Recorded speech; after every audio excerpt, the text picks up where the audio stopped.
ఈ రోజుల్లో ఎవరైనా సరే మీ దగ్గరికి వచ్చి ఇంటర్మీడియట్ అయిన వాళ్ళు కానీ డిగ్రీ అయిన వాళ్ళు కానీ నెక్స్ట్ ఏం చేస్తే బాగుంటుందని అడిగితే మాత్రం ముందుగా మాత్రం ఒకటి మాత్రం చెప్పండి, టీచర్ కోర్స్ మాత్రం చేయొద్దని చెప్పండి.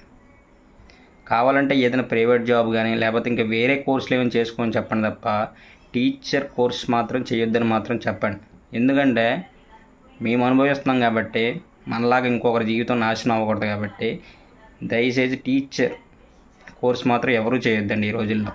ఎందుకంటే రాబోయే కాలంలో గవర్నమెంట్ పోస్టులు అనేవి ఉండవు. ఎందుకంటే ప్రైవేట్ స్కూళ్ళు అనేవి ఎక్కువైపోవడం వల్ల ఈ రోజుల్లో గవర్నమెంట్ స్కూల్ లేరు, స్టూడెంట్స్ కూడా ఎక్కడా ఉండట్లేదు. కాబట్టి ఈ ప్రభుత్వాలు ఎన్ని వచ్చినా సరే మాటలు చెప్పడం తప్ప గవర్నమెంట్ స్కూళ్ళు అనేవి బాగుపడవు. గవర్నమెంట్ స్కూల్లో పిల్లలు అనేవాళ్ళు చేరరు. ఎందుకంటే ముఖ్యంగా ఉపాధ్యాయులే వాళ్ళ పిల్లల్నేమో గవర్నమెంట్ స్కూల్లో మానేసేమో ప్రైవేట్ స్కూల్లో జాయిన్ చేస్తున్నారు. ఎందుకంటే వాళ్ళ మీద వాళ్ళకే నమ్మకం లేదు, గవర్నమెంట్ స్కూల్లో సరిగ్గా చెప్పరని.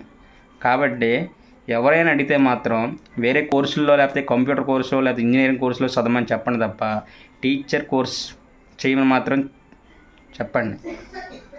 ఎందుకంటే మన లైఫ్ ఎలాగోపోయింది, మిగతా లైఫ్ అని కాపాడడం అవుతాం. ఇదంతా ఎందుకు చెప్తున్నానంటే మనకి డిఎస్సి నోటిఫికేషన్ వచ్చేసి సుమారు 7 సంవత్సరాలు అవుతుంది.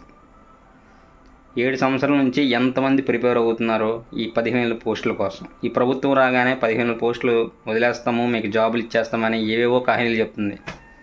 ఆ ప్రభుత్వానికి ఈ ప్రభుత్వానికి పెద్ద తేడా లేదనుకోండి. ఎందుకంటే మధ్యలో గొర్రెలు మేము చదువుకున్న వాళ్ళు నాకు తెలిసి ఈ రోజుల్లో వాళ్ళకన్నా దురదృష్టవంతులు ఎవరూ లేరు. కాబట్టి వేరే కోర్సులు లేకపోతే వేరే ప్రైవేట్ జాబులు లేకపోతే వేరే రంగాల్లో స్థిరపడడం తప్ప టీచర్ జాబ్ అనే లక్ష్యం మాత్రం పెట్టుకోవద్దు. కావాలంటే ఈ చిన్నపిల్లలు చూసుకో ప్రైవేట్ పెట్టుకొని వేరేదా ప్రైవేట్ వర్క్ చేసుకోండి. ఎందుకంటే ఈ గవర్నమెంట్ ప్రభుత్వాలు గవర్నమెంట్ స్కూల్ని బాగు చేస్తాయని జస్ట్ మాటలు చెప్తే తప్ప అవి జరిగే పని కాదండి. ఎందుకంటే మనం చూస్తున్నాం కాబట్టి గవర్నమెంట్ స్కూల్లో పిల్లలు అయితే లేరు. ఎందుకంటే ఉపాధ్యాయులు సరిగ్గా లేరు, ప్రభుత్వాలు సరిగ్గా లేవు. కాబట్టి ఇంకా గవర్నమెంట్ స్కూల్లో పిల్లలు ఎక్కడ జాయిన్ అవుతారు? ప్రైవేట్ స్కూల్లోకి ఏమో 15,000 తల్లికి వందనం ఇచ్చినప్పుడు నీకు గవర్నమెంట్ స్కూల్లో పిల్లలు ఎలా చేరుతారు?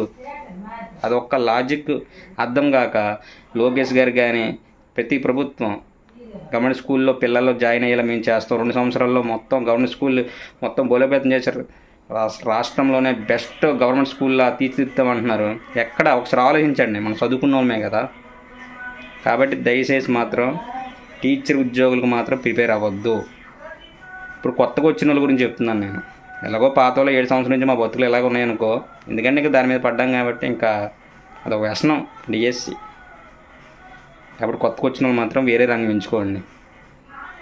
చాలా ఉన్నాయి. మెయిన్ కంప్యూటర్ రంగంలోకి ఇలా సాఫ్ట్వేర్కో లేకపోతే వేరే విషయంలో చూసుకోండి తప్ప ఇటువైపు మాత్రం రావద్దండి. ఒక డిఎస్సి అభ్యర్థిగా నా బాధ మీకు తెలియజేస్తున్నాను.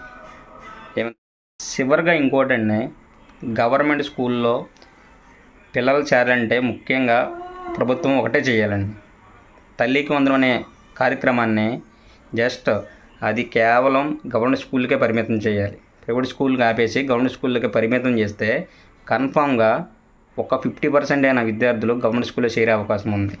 అదేవిధంగా ఇంకొక 50% గవర్నమెంట్ స్కూల్ బాగుపడాలంటే ముందుగా మెయిన్గా ఉపాధ్యాయులు మారాలి. ఏదో విధంగా మనకి 1 మంత్ అవగానే శాలరీ వచ్చేస్తుంది, మనకి ఎలాగో జాబ్ తీసే అవకాశాలు కూడా ఏ ప్రభుత్వానికి లేవు అనే ఉద్దేశంతో చాలామంది ఉపాధ్యాయులు ఉన్నారండి. 100% 90% ఉపాధ్యాయులు అదే విధంగా ఉన్నారు. 10% మాత్రం విద్యార్థి గురించి ఆలోచిస్తుంటే కొంతమంది ఉపాధ్యాయులు మాత్రం పోతే పోనీలే అనే విధంగా ఆలోచిస్తున్నారండి. నేను చాలామందిని చూశాను. కాబట్టి నిజంగా గవర్నమెంట్ స్కూల్ బాగుపడాలంటే మెయిన్ ఈ 2 మారాలి. ప్రభుత్వం దీనిపై దృష్టి పెడితే కన్ఫామ్గా మనకి లాస్ట్ 10 years 15 yearsలో విద్యార్థులు గవర్నమెంట్ స్కూల్లో ఏ విధంగా ఉన్నారో మళ్ళీ ఆ విధంగా ఉండొచ్చండి. ఇంకా పట్టించుకోకపోతే మాత్రం భవిష్యత్తులో గవర్నమెంట్ స్కూల్ అనే మాట అనేది మనం పేపర్లో కానీ ఎక్కడెక్కడ ఎత్తుక్కోవాలి.